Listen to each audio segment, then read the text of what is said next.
Yeah, whatever. Doesn't matter. Oh, okay. Twitter doesn't want to go live, but it don't matter. Remove it. Okay, I'll do this Dolly. All right, cool. Rumble and YouTube, I guess. Hey, what's going on, guys? It's your boy Radical. So I'm back with my boy Dr. Colon. What's going on, my man? What's up, bro? How are you, man? Thank Am you for I? Am doing I? Am this. I? Yeah, not a Hmm. problem. Not a problem. First of all, let me just say that shout out to you. For being a voice for the Latinos. You know what I'm saying? To actually coming out and saying and dispounting the rumors and some of the misinformation out here. So a huge shout out to you because you're way more educated about that era than I am. Again, I was Hmm. born '87, so I'm a youngin in that era. So you're the one that actually came up and learned and studied and actually was there, part of the culture. You know what I'm saying? So Yeah, definitely big shout out to you yeah, man. for that. Yeah, yeah, yeah. So real quickly, let the people know who you are, where they can find you, and a little bit about your documentary. Yeah, man. Dr. Derek Cologne. You can find me on Facebook at Dr. Derek Cologne. You can find me on Instagram. Actually, let me think. Facebook is actually Urban Exegesis, and Instagram is Dr. Derek Cologne. Yeah. So I'm working on sort of streamlining all of that. Yeah, That it's just going to be Dr. Derek Cologne. All these things, just I'm too old for that. That gets me yeah, confused, bro. It's just one name. Let's just go. yeah. No, I feel you. So, yeah, man. That's where you can find me. Connect with me.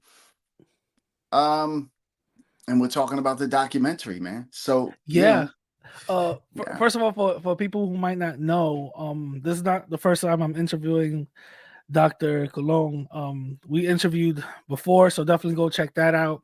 You know, we Hmm. go into depth about his upbringing and then we go into the depth of hip hop and stuff. So, really quickly, just for the people, just to get some sort of information on you. Hmm. In what era did you grow up in the culture of hip hop, and how did you start to? Were you ever involved in some of the elements of hip hop? You know, were you like spinning on your head and all that graffitiing? Tell us a Hmm. little bit more about that. Yeah. Well, I'm born in 1967, so I'm during the era of its beginnings. And I do remember its beginnings when I'm about 8 years old when I first start to see the rumblings. Right, this is 1975, um, and I think the first element that I saw was graffiti. That was everywhere, but there's a lot of people that say that's not a authentic element. I'm not going to get into that here, but I will say that b-boying was the first thing, breaking was the first thing that I saw in 75 as an 8-year-old kid. So yes, um, I come from that era, the 70s, the 80s. And to answer the question as to whether, I was involved in the elements, absolutely. So, I was let's do it in order. I was a graffiti writer first, and I was really just a motion tagger.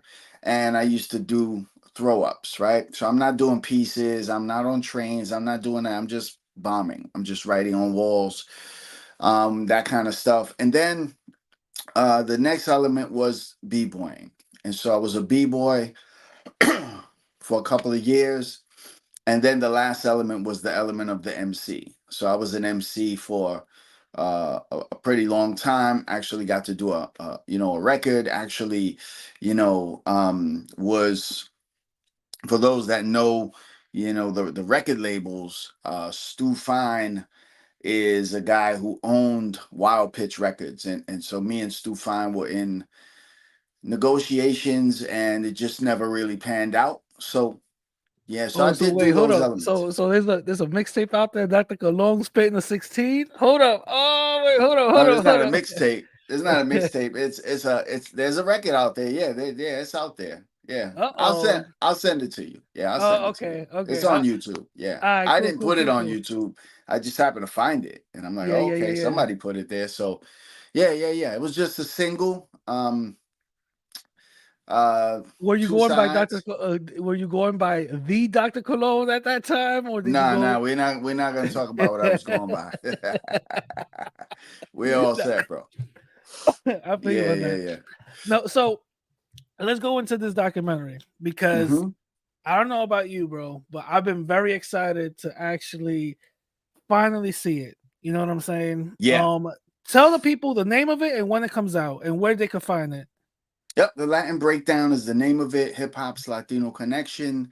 It comes out September 21st this month, 8 p.m. exclusively on YouTube. My YouTube channel, um, Hip Hop History Origins and Elements.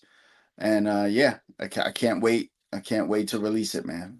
Yeah, yeah, Absolutely yeah. free. You know. On your channel. Yeah, I Yeah. can't wait. I can't wait to see it. Now really quickly, if let's just say, well, it will. I'm just gonna put that in the universe. It blows Mhm. up and people don't have access to YouTube. Are you gonna do like a delivery service like DVDs or whatever the case is if it gets to that point? No, because I can't monetize it, so I wouldn't do that. Um, Okay. you know, I mean, if I did that, it would just be for free. Yeah. I wouldn't charge anybody to get it. I would just do it that way. Gotcha. Um, but yeah, unfortunately, I'm not going to be able to monetize that because of clearance issues and all that. So it's just under the spirit of love and information, and you know um, that's really all it is. So yeah, Yeah. it won't be live. I mean, it'll go. It'll hit the airwaves on the 21st at 8 p.m. It'll just be on the channel from then on. So it's not going to be shown live. It's just going to be, I'm going to load it up and upload it. Gotcha. Gotcha. Yeah. Gotcha. And by the way, just to for the people who might not know, this is live. It's like this Hmm. little thing right there. It is like this is pre-recorded live. Now this is live. So let's just start it off. Hmm. What first of all, what made you start this documentary in the first place? Huh. Okay. So there was a question that was asked me and some other people a while ago. And the question was, what did Puerto Ricans bring from their culture to hip hop? So we started to sort of just go into the think tank, and just me and Randy actually, um, excuse me, bro, allergies are acting up. But um, No, it's all good. It's that me, season. It's all right. yeah, it's that season. Me and Randy sort of went into the think tank and started talking about this, and we started to look at the b-boy anthems, the breaks, and you know, in hip hop, so we could hear these are the breaks that the hip hop DJs used, took the certain segment of it and just extended those breaks. And so you hear, the Latin percussive instruments within these anthems, right? So we went back further, and we went back to Africa, and we went back to, the Caribbean, and we went to the States, and we just looked at, everything from the 1920s, 30s, 40s, 50s, 60s, 70s, 80s. We went that in depth to see that, these sounds, this Afro percussive instrumentation, it's important to understand that the early African American um, jazz bands or ragtime groups, they didn't use the Afro percussive instruments in their music. They didn't use that at all, right? When I say Afro percussive, I'm talking about specifically the conga, the timbale, the bongo, the cowbell, the clave. They didn't really utilize that. You don't see that utilized until the 1940s with Dizzy Gillespie and Chano Pozo and the song Manteca. That's when you start to see it. And then from then on, the musicians at the Palladium Ballroom were, you know, Machito and his Afro-Cubans, Tito Rodriguez, And we're talking Tito. about jazz. We're talking about jazz at this time, right? Yeah, this is, well, they're not playing jazz at this time. They're playing mambo. This is Okay. this is mambo in the Palladium. But what starts to happen is that the jazz musicians right up the street, which is called Birdland, they start to hear about these these jam sessions that these Latinos are doing, these Cubans and Puerto Ricans. When the Palladium was hot, there'd be lines around the block for people wanted to go to the Palladium ballroom to hear the go-offs of the Latin groups and to dance. That's what they went there for. My mother used to go to the Palladium. She would tell me about the Palladium. So um, they would go there for that reason. So this is Tito Puente, Tito Rodriguez, Machito and his Afro-Cubans. Who else? Who else? Chano Pozo, Mario Balsa. These are the musicians that are in there with these dancers. So the African American jazz musicians, Dizzy Gillespie, you know, those guys that were at Birdland would come over here and sit in and jam with them, right? So they start to implement that sound in their music, and it's on from there. Then you start to see it in the 50s. This Afro, what it was referred to as the descarga. So the descarga, you start to hear that go off in the 50s, in the 60s. I mean, it made its way into funk, soul, disco, and then the earliest iteration of the rap records. You hear it Yeah, actually. Even James Brown had a part of part of those percussive instruments in some of his songs, right? Yes. Yeah. So we're gonna we're I, gonna I definitely remember show that that. seeing that in your YouTube channel, and also for people who might not know, them two places, what was it, Berlin and what was the other place? The Palladium. The Palladium, Yeah. people started to intermingle and actually get game from Latinos, and then the Latinos were getting game from the black folks, and Mm. they were like interchange, certain play styles and even play together. For what I understand, right? Yeah, they were definitely playing together. And, you know, it's definitely true. We learn from them, they learn from us. We utilize stuff from them, they utilize stuff from us. Today, I was actually just sort of thinking about how it made its way into the earliest rap records. This is 1979, right? So you have the two rap labels, Sugar Hill Records and Enjoy Records. Um, the real MCs, the real rappers were really on the Enjoy label. Like Sugar Hill really didn't. Eventually, all of those guys would go over to Sugar Hill.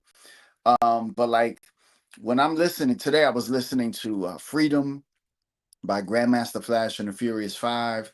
I was listening to Super Rapping by Grandmaster Flash and the Furious Five, and you hear the Afro percussive instruments in these songs. That now, when these guys are doing these records, these are live bands that are playing in the studio, right? Then there's no sampling as yet. These are live bands that are playing, and you hear timbales, congas, bongos. You hear this as these MCs are rhyming over them, right? So you hear it in records like I just mentioned. You hear it in Spoonie G's records. You hear it in anything that was on the Sugar Hill label and the Enjoy label. You heard those sounds, those Afro percussive sounds. And what they wanted to do was try to recreate the breaks that the original b-boys were going off to, right? So these are not b-boy anthems at this point. Now when the records start to come, um these are bands.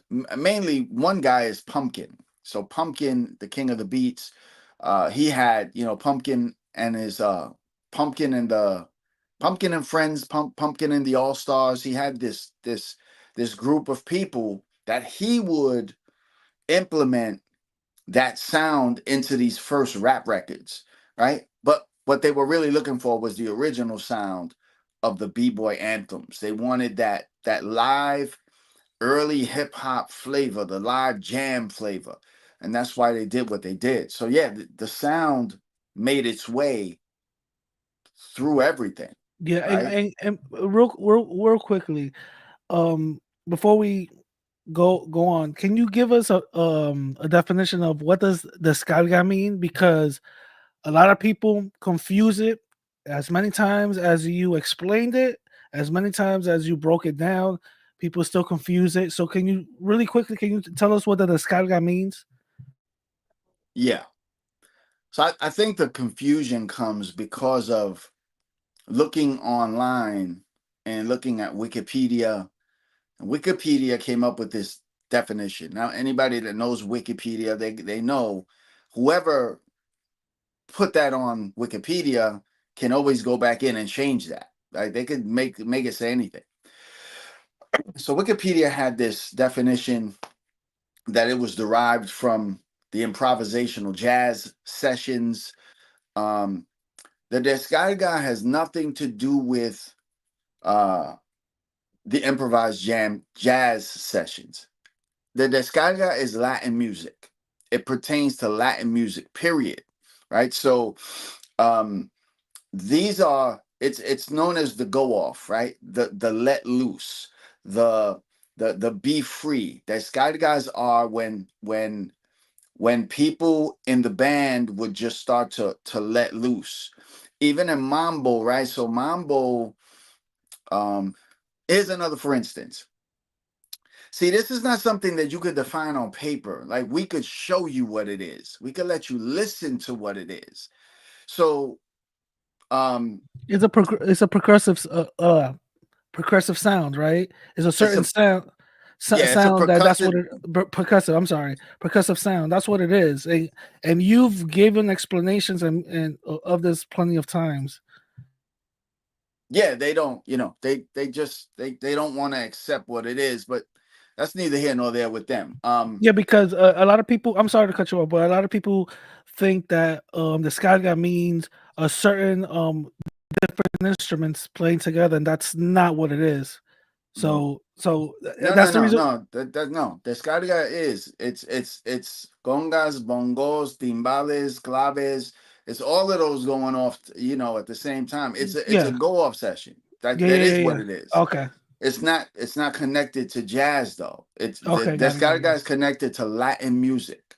So when we hear it like mambo, when they were doing mambo, Arsenio Rodriguez came up with the term mambo, and he said mambo actually is the part of the song where everything drops out except the percussive instruments, and that's where people start to jam, right? So listen, descarga is, because what they want to make it is that it's connect that jazz musicians taught us how to do the go-offs. We've been doing the go-offs. We've been doing the go-offs since bomba in Puerto Rico. We've been doing those are the go-offs. Those are the drummers and the dancers. That's a descarga. So when you're at a Fania All Star event, you will actually they're playing the song, they're singing, and then you'll hear somebody actually say, descarga, descarga, and that's when the piano, it's just everything drops, and they'll give a piano solo, they'll give a conga solo, they'll give a timbale solo. Now, while it is true that the jazz musicians also had jam sessions. That's most definitely true. I think a lot of styles of music had jam sessions. So in jazz, you see the pianist and you see the horn player and the bass player. That's not descarga. Descarga pertains to Latin music only. And the connection is this: when you hear the b-boy anthems, you don't hear funk with jazz and their jazz improvisational sessions. I'm talking about the original anthems. You hear funk with the Latin percussive breakdown called the descarga. That's what you hear, right? So the inspiration for those anthems comes from the descarga. And you're right, bro. No matter what we do to explain it. But at this point, it's not even about explaining it more than let us show you what it is, because you still have to explain to us that you say, no, no, no, that's not what it was. So why the Latin percussion? Why the Latin sound? Why the Latin go-offs in these anthems? Why that and not ragtime or jazz? You don't hear that. You hear this specifically. They got that specifically from the musicians at the Palladium, Tito Puente, Jimmy Castor. It's just begun. He's very clear of where he got the breakdown in It's Just Begun. He got it from Tito Puente. He played with Tito Puente. He traveled with Tito Puente. He did shows with him. His inspiration is Latin music. Now, for the longest time, they were saying, no, no, there's nothing Latin about It's Just Begun, until they heard the interview with Jimmy Castor saying it himself. There's most definitely a Latin connection. It is he actually calls it the Latin breakdown. So, you know, the documentary is going to unearth all of this in a very respectful way. You know, we're not trying to be disrespectful. We're just saying this again has always been a marriage, right? And we're going to show that from the early 1900s, black and brown together making music. The 1930s, the 1940s, the 1950s, 1960s. We've always made music together. And this idea that, okay, yeah, you were part of this, but when it came to hip hop, it all of a sudden stopped. No, impossible. It's laughable. It's It laughable. is laughable. Anybody that knows New York City, especially the Bronx, they know it's a mixture of individuals and people. You cannot interact with anybody just exclusively. No, you're interacting with a bunch of people. You know what I That's mean? right. A whole mezcla of ethnicities and different cultures and stuff like that. You know what I'm saying? So that just the fact that certain people went to a certain place and just basically like alienated themselves and only they knew what it was makes no sense. You know what I'm saying? So for example, a cheeseman couldn't even go, just pass to one person. I'll go down the block within the half a day. You know what I'm saying? So let's keep it real. So with that being said, I've heard and also seen other documentaries of hip hop. What will differentiate this from other documentaries? Are we just focusing on one thing, or but like you said, we're focusing on the marriage and the true history, correct? Well, yeah, I think what's going to separate this from other documentaries is that this is uncharted territory, right? There is no documentaries on on hip hop that comes at it from this angle. This is uncharted. This is unique. And not because I did it, but because of the people that were around me helping me do this.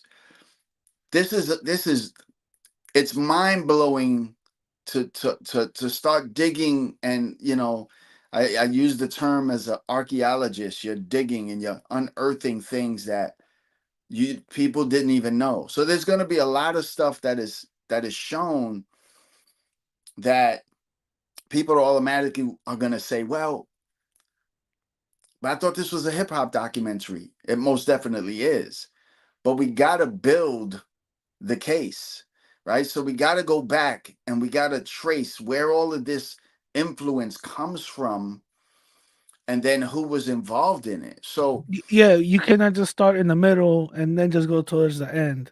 You yeah, have to give an origin story of how right, this occurred. No, you're absolutely right. right.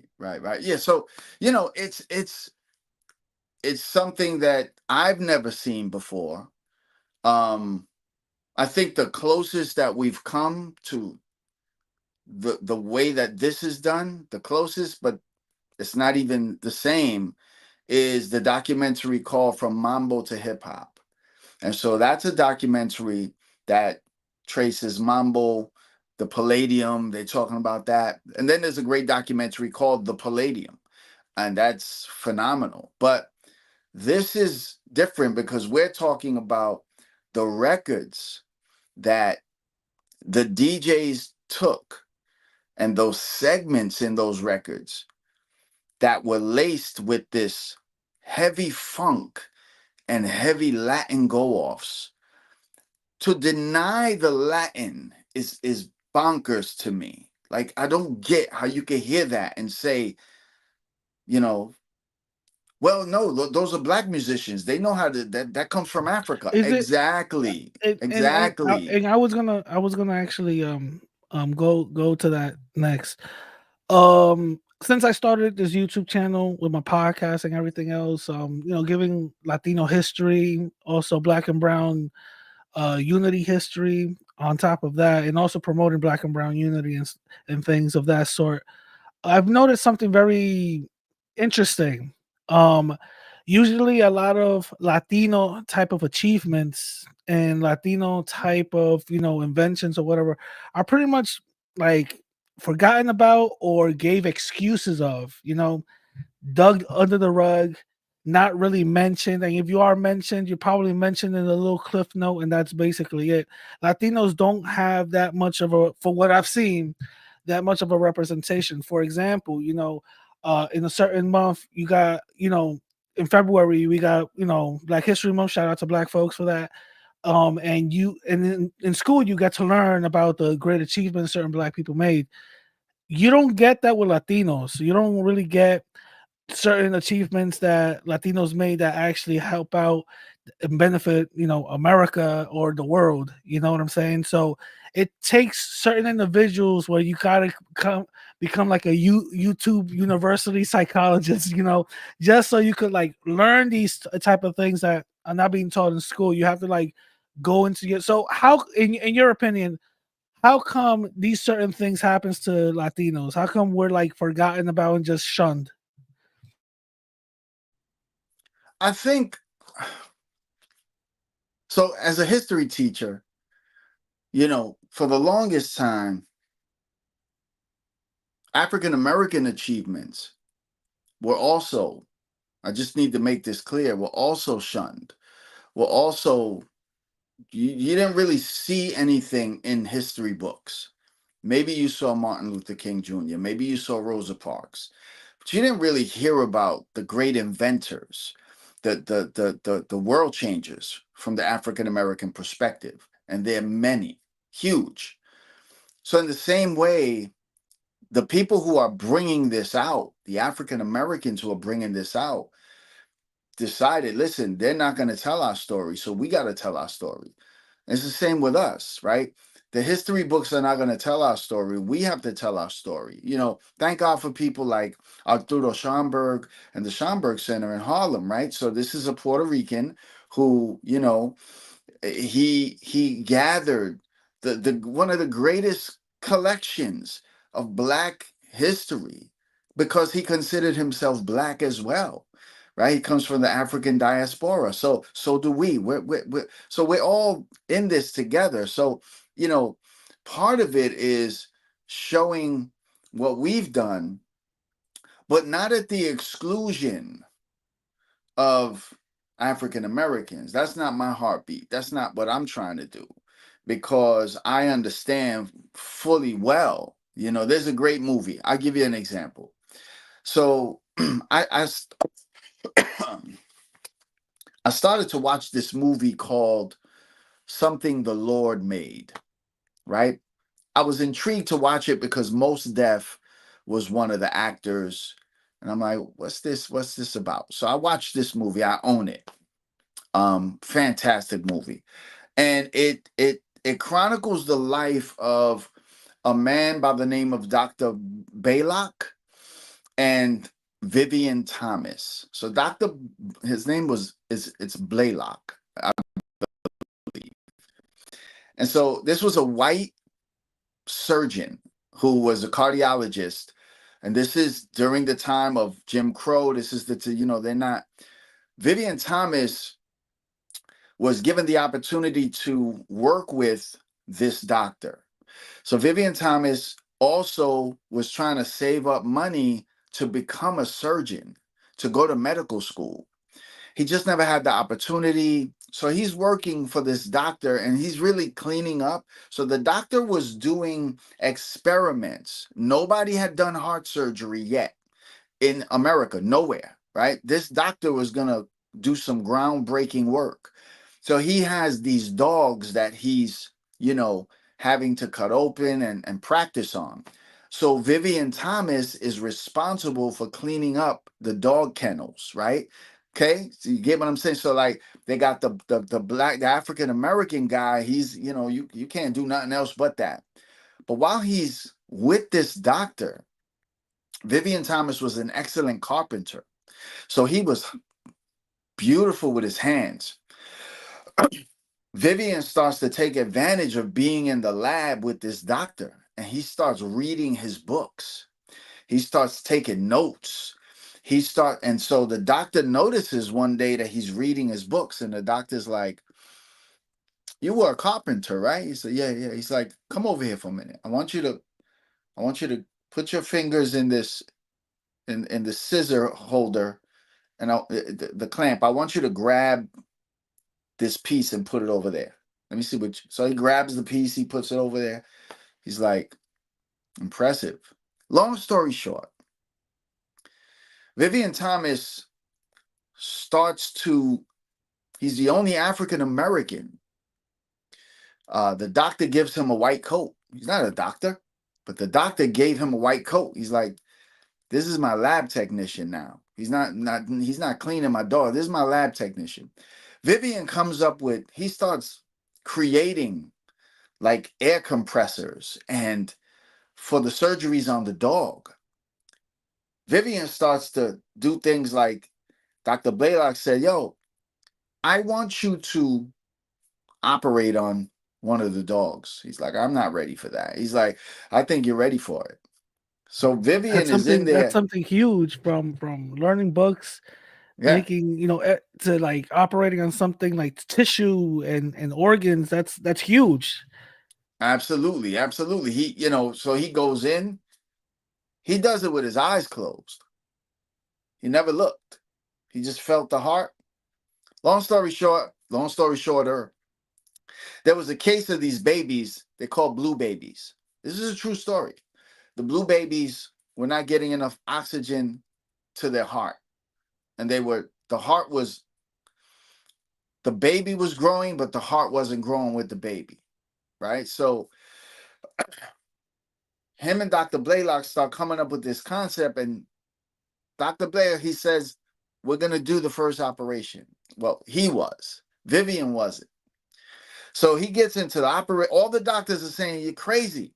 You're going to ruin your career. Nobody has ever done this. Like, you can't leave it be. So he's in the operating room. He's ready to start. And he says, go get Vivian. And they're like, Dr. Blaylock, he can't come in here. Go get him. Tell him I need him in here. I need him to be my eyes. He needs to be here with me. He goes in, he comes in, they're all tripping. Why is this African American in here? Blah, blah, blah. He leads the doctor on how the baby survives. And now they're getting all this work. Dr. Thomas, eventually, Dr. Blaylock dies. And this is at Johns Hopkins University. Dr. Blaylock dies eventually a long time later. And they have his picture painted on the wall at Johns Hopkins. And Vivian Thomas he's teaching surgeons how to do heart surgery. And he's still not a doctor yet. He has his own lab. He's the only African American doing this. And then when he's really old, they do a ceremony, and Johns Hopkins actually gave him an honorary medical doctorate. And his picture is right next to Dr. Blaylock's at Johns Hopkins. So, like, it wasn't until he was elderly that he becomes Dr. Vivian Thomas, and he continued to do these surgeries and train surgeons. This is the kind of stuff that's not talked about in books. This is an African American who, in my personal opinion, was responsible for teaching how to do heart surgery. He taught Dr. Blaylock. It really wasn't Dr. Blaylock taught him too. He used his books, but Vivian was the one who came up with this. And so those kind of stories go untold. Thank God for the movie. Again, it's called Something the Lord Made. But so this is what I hope to do with this documentary, is to tell the unsung stories of the people, the groups. What did we do? Because a lot of people still don't really know. Well, I hear what you're saying, but there's no real evidence. Yeah, Okay. no, you're right. Certain documentaries are either one sided, or when they do mention Latinos, they just mention us as a little cliff note and they just move on. And I'm glad that you're making this documentary that will actually not only expel some of the rumors, but will actually tell the real story. You know what I'm saying? Like, actually show the real deal about what Latinos actually contributed to it. You know what I'm saying? So a huge shout out to you on that. Making this documentary, how I know it took a while. What did, and you're not a, I understand, me and you, we're not filmmakers, you know what I'm saying? So what was the process in your head to, like, okay, this goes first, this goes second? Like, I already, like, me and you, we're creative people. We already had the project already done in our heads, but physically doing it, what was the process like? Well, yeah, man. So that's a great question. And I always like to watch documentaries. Well, I like to watch the making of. If I watch, the making of Jaws or the making of these epic movies. So the process was really, first of all, I had it mapped out where I said, okay, the first thing I'm going to do is I'm going to get the interviews. And, I realized I don't have a film crew. I don't have, you know, a lot of stuff that you need to make a film, but we do have the tools in front of us. So, I have an iPhone 15 Pro Max. Cinematographers are using the iPhone 15 Pro Max. So they're making movies with this little phone, right? So I said, okay, I got that Sorry piece. to interrupt you. You're absolutely 100% right on that. There was a movie that I forgot the name of it, but they used the iPhone, I believe 11. I believe at that time, Mhm, iPhone 11 or iPhone 10. It was extremely controversial because this Asian dude shot the whole movie on the mhm, iPhone. And the thing is, how he ended up doing it is because he worked with this other company to use the camera and have these little adjustment inserts, like lenses mhm, inserted. He actually became a partner to the point where if you go to Amazon, you type in iPhone lenses and they give you a whole category of iPhone lenses, wide angle, f1 mhm, point at, you know what I'm saying? So that on its own, you're absolutely right. And the funny thing is, mhm, there's a certain movie, actually, The Quiet Place.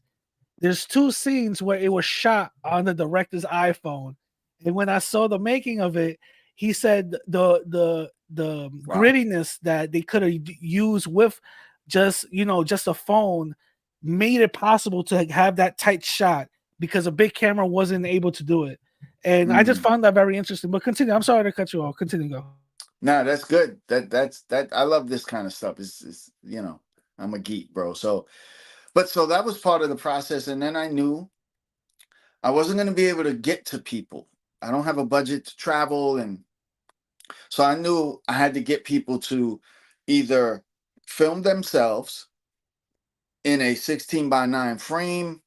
You know, I kind of sent them some stuff, how to make it look like a documentary setup, and and then interviewing people on StreamYard. So I had this raw footage, right? And I knew I had to use what I had. It's either that or don't do it. And I knew I had to do this.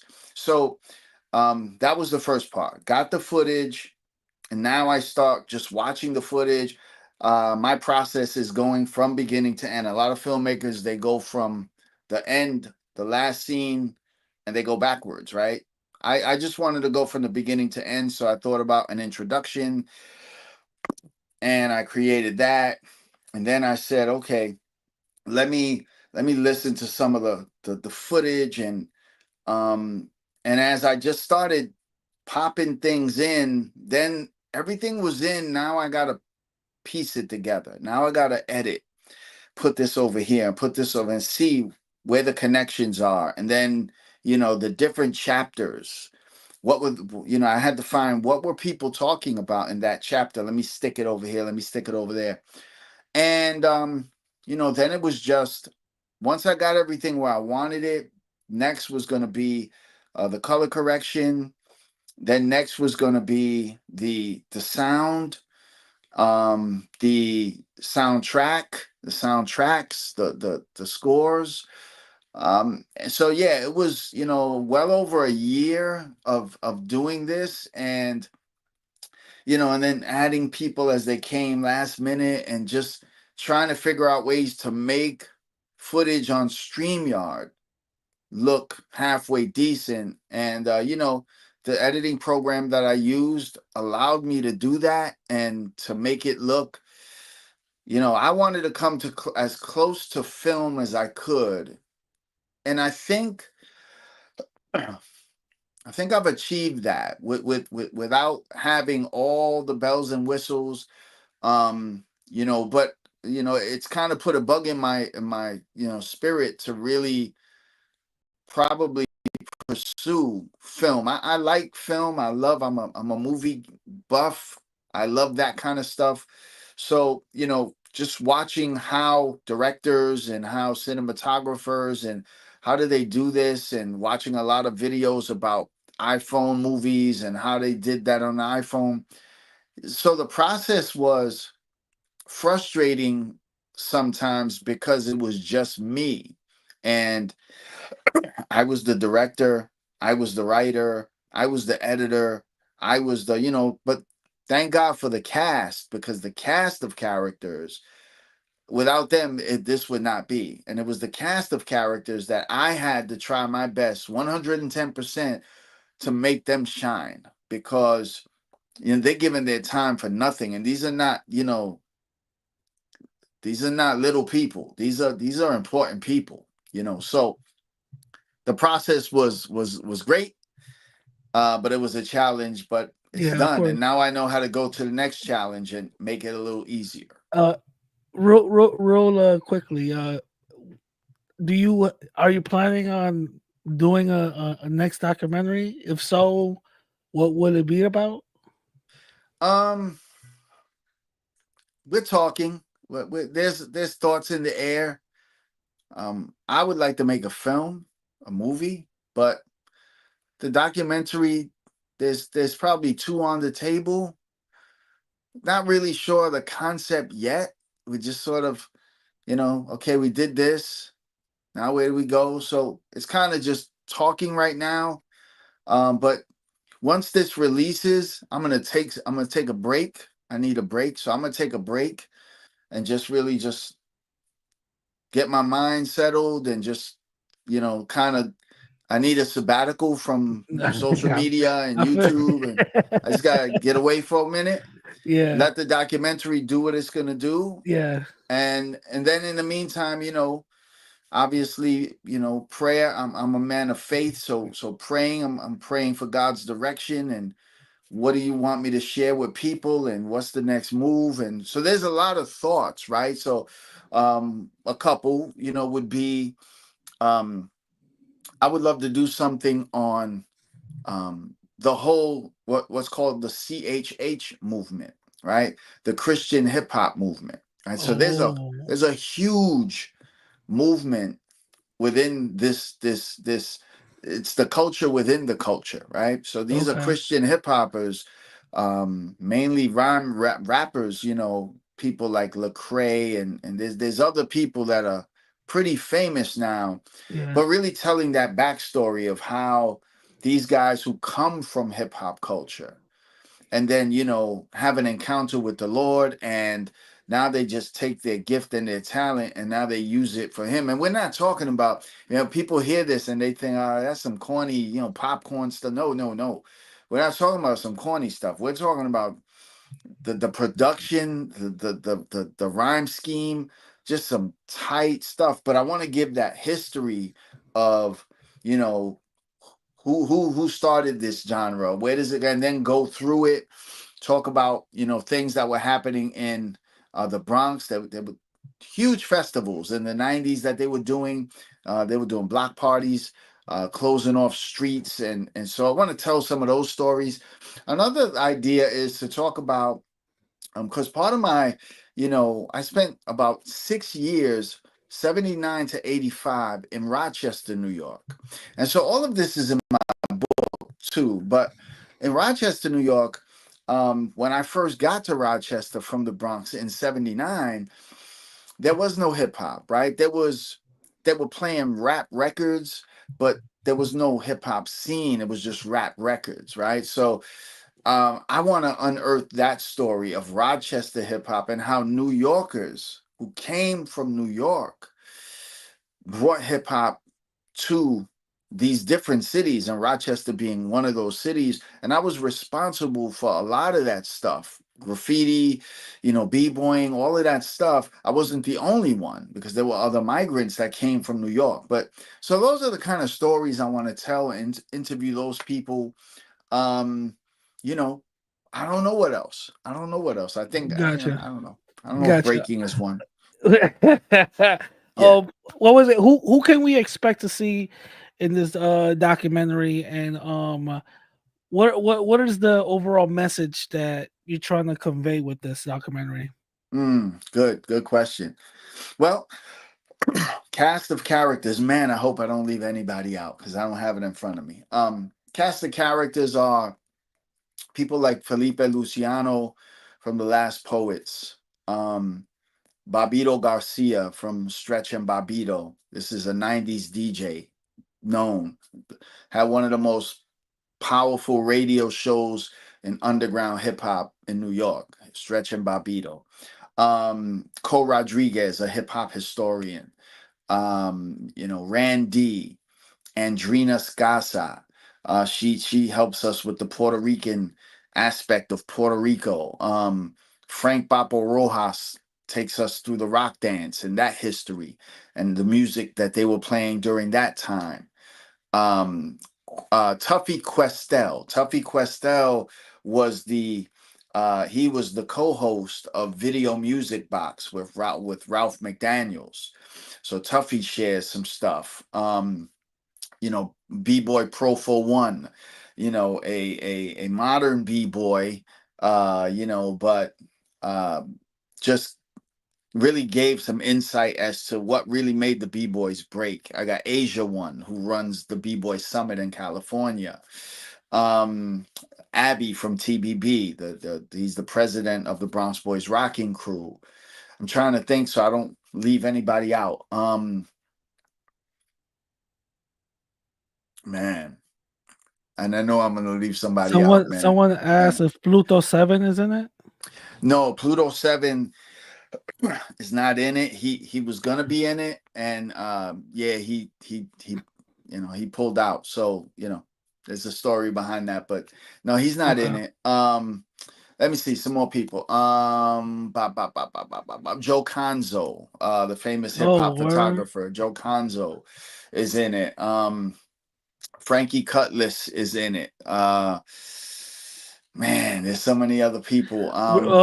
Real quickly, Yeah. not uh, not trying to get messy here. I'm just saying he gave you permission to use some of his photos. Who? Joe Conzo. Absolutely. Oh, okay. Yeah, yeah, That's all yeah, I need. absolutely. No, All Joe right, Conzo is cool. in he's in the documentary, but All most right, cool, definitely cool, cool, cool. All right. he gave me permission Okay. It to is all use right, cool. No, no, some it's of not his gonna photos. all right, Yeah. it's not gonna get shut down in a week, right? No, It's no, no, he no, no. gave No, no. but That's not continue. gonna Go. happen. Yeah, yeah, go So ahead. yeah, you know, I'm trying to think of people, man. I don't want to forget anybody. Man, Al Pizarro from Hip Hop Boulevard is in this. Ooh. Um Okay. Pizarro. Just trying to go through. Mr. Schick from the Meme Machine, the first Latino to do Yeah. a Spanish rap on the song "The Disco Dream." Um, Silos Congas. Silos Congas is the original conga player on the first rap record on the Enjoy label with the Funky 4 plus one more, rapping and rocking the house. He's the conga player on that, 1979. Mm, And if I forgot anybody, man, please forgive me. But everybody was so valuable, man. I could not have done this without the people that gave me their time and their energy for nothing, for yeah, nothing, yeah, and nothing can repay that. But hopefully, the way I can repay them is to put out a production that makes them proud. yeah. You know. So yeah. So and then the overall message. What is the message? Why do this? The Latin breakdown, hip hop's Latino connection. The message is really for me, the message is as we're arguing about who's the creator. For me, the message is there was really one creator, and that is the creator who gave all of us the talents and the abilities and the ability to love and unite together to create a sound, an environment, another way of doing things. That's, the moniker of hip hop is peace, unity, and love, right? That those are really, without Bambaataa even, and then maybe he knew this. I don't know because he came up with the concept peace, unity, love, and having fun. But those concepts, peace, unity, and love, those are concepts, those are biblical concepts. So those jive with me, right? Those, whether anybody's, but this is not me, don't worry. There's no preaching, nobody's gonna get the Bible shoved. There's none of that. But for me, the Yeah, message would be that, again, just for me, and it's my film, but I want people to get at the end of the day, I want people to get the idea that none of us are creators. We are stewards of a gift and a talent that has been given to us, that has been lent to us. And what we do with that makes all the difference in the world, right? What we use our talent for, whether it's for good, bad, negative, positive, I want to show that this film shows our unity. Black and brown people, as far as I'm concerned, have always, especially in New York City, have always rocked together. Um, and we can point out, oh, but we had fights over here, but everybody has. We can spend the whole day pointing out the negatives. I exactly, want to focus on the positive. exactly. What united us? What brought us together? And how did that create in the Bronx in the 70s this little subculture that would become $1 billion a year industry? And I wanna remind everybody that especially in the Bronx, there was no separation. We were all eating. I'm sorry to curse, but we were all eating the same shit sandwich. You know Mm, what I'm saying? Landlords didn't care. Oh, this is a Puerto Rican house. Oh, let me not burn that down. No, they didn't care. They burned every building down. mhm, You blame crackheads and junkies for that. No, and you know what I'm saying? We were all getting mistreated by the cops. It doesn't matter about, oh no, they created hip hop first, so we couldn't do that. No, they didn't care. They all mhm, saw us the same. You know what I'm saying? right, Regardless if we're light, dark, medium brown, what kind of shoes we got, we all got treated the same. And the reason mhm, why I believe this is so important to even know and to mhm, to see this is because since the fact that we were all treated the same, we all have the same experience. That's what I believe we both came together and said, "Yo, let's start this little thing." And then later on, it became hip hop. But it's very funny how certain people want to just dismiss that and say, well, that wasn't it, and not bringing up the other part of the Mhm. struggle, the other part of what was really happening in the Bronx at that time. You know what I mean? Mind you, a lot of people didn't even know the Bronx was burning until they broadcasted it in Yankee Stadium. I don't know if people remember that, where the camera pans all the way to the right side, and then there's a whole building fire, and then Mhm. people start to become aware of, wait a minute, there's a little little scam going on. You know what I'm Mhm. saying? And if anybody looks at old pictures of the Bronx at that time in the 60s, it looked like Iraq. Mhm. It looked like, a bomb went off, and that was because, again, it was black and Latinos there, you know, commingling, living together, and these landlords just saw us as basically victims. I mean, And that, can you see my backdrop? yeah, I can see your background. Well, That's pretty that's what much, it yeah, that's pretty much what it that's what was. it was right there. Yeah, that's pretty That's much burnt what it down was. buildings. Yeah, And that the wasn't thing, the whole Bronx though. The whole Bronx wasn't like that. It no, was no, the South of Bronx. course, Yeah. it was a certain part of the Bronx, but Hmm. my main reason for saying that is because these people who were victimizing individuals, they didn't see us as, oh, well, hold up, they just came from a boat, so they'll be okay. Let's get these Hmm. they saw us all the same. Hmm. You know what I'm saying? Hmm. So it just baffles me that that certain part and sector doesn't click with certain individuals. Hmm. You understand? It's really weird. But Hmm. Yeah. with that being said, Dr. Cologne, listen, it's been a pleasure. Thank you, bro. I can't wait to actually see this documentary. Um, tell us a little. Tell us any last affirmations you want to leave the people, before you go. Yeah, I mean, it's a full length, mini movie, an hour and 25 minutes long. Um, get your popcorn ready, have a seat. You really have to not be distracted when you're watching it so you can get the meat of it. Um, but first I just want to thank everybody that supports the channel, supports what I'm doing, supports what we're doing. It's not just me, right? So, you know, the microphone Prince is in the movie. Master OC is in the movie from the Fearless Four. See, I knew I was gonna forget people. He's gonna watch this and be like, "Yo, bro, why you forgot me?" So I knew I was gonna forget people. But again, it's just you know, thank the people that support and know what it is I'm trying to do, black and brown, right? And the greatest thing that I want to happen because of this is for us to continue to come together and not to be divided. Um, I don't want divisiveness at all. I want unity, and I want to build bridges and not destroy them. So yeah, And real quick before we go, we're yep. not.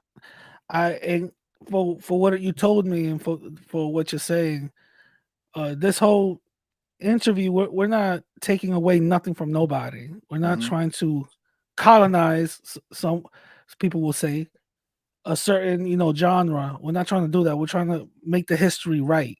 Hmm. You know what I'm saying? So Hmm. there's no colonization when there wasn't there before. You know what I'm Hmm. saying? Hmm. It was all of us, doing this together. But Dr. Colon, thank you very much for coming in and giving us this wonderful interview. Anything you wanna leave the people? Any affirmations? Peace, love, and all, and unity. Yeah, man. So this morning I was doing my little devotion that I do every morning. I was in the book of Philippians in the Bible, and one verse jumped at me. I want to leave people with this. It says that we need to forget what's behind us and press forward to what's ahead. So many times we could get bogged down with this history that we stay living there. It's great history, but now where do we go from here? We got to move forward. and we got to move forward in a positive way. So September 21st, 8 p.m., Hip Hop History, Origins and Elements of the channel, the Latin Breakdown, Hip Hop's Latino Connection. Please tune in, and let's make this thing viral day one. Let's make this thing Facts. blow up day one. Facts. For Yeah, people who are tuning in, like, share, subscribe. Let this thing go viral too. You know what I'm saying? absolutely. Watch this and then watch the documentary and then compare and contrast. But with that being said, Yeah, man. I'm gonna catch y'all later. All right, Peace. brother. Peace, man. Peace.